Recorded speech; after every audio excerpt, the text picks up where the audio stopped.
We are going to do a walkthrough of a Midwest Automation PR500 pinch roller.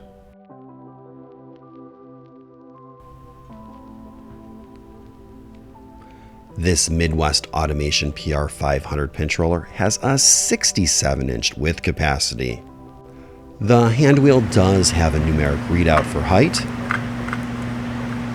The thickness capacity is 0 to 6 3/4 inches.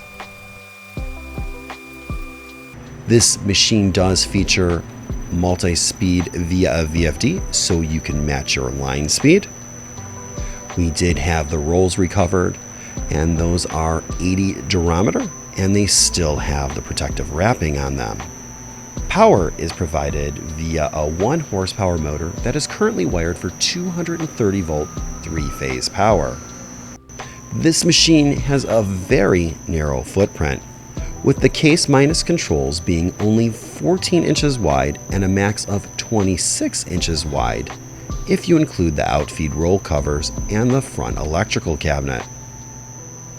On the rear of the machine there is a powered outfeed roll.